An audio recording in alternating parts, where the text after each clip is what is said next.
AKBP Dalizon, mantan Kapolres Oku Timur, terdakwa dugaan korupsi kembali jadi sorotan setelah menyebut memberi setoran uang senilai 300 sampai 500 juta rupiah pada atasannya.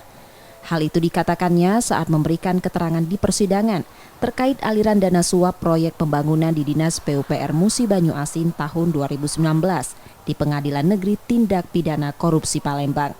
Menanggapi hal itu, Polda Sumsel membantah pernyataan tersebut dan meminta yang bersangkutan memberikan bukti setoran atas pernyataannya itu.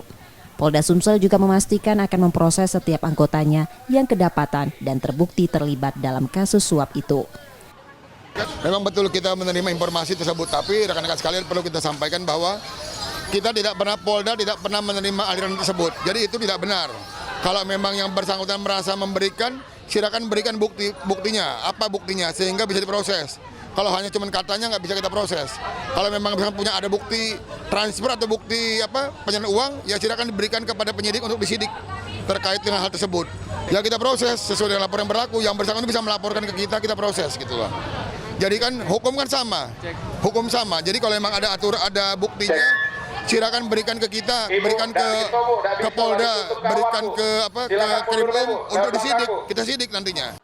Kasus suap yang menjerat AKBP Dalizon saat dirinya menjabat sebagai Kasubdit 3 Tipikor Polda Sumsel dan menyeret mantan Direskrimum Polda Sumsel Kombes Anton Setiawan juga tengah ditangani internal Mabes Polri. Reski Oktora, Muklas Diferensial, Kompas TV, Palembang, Sumatera Selatan.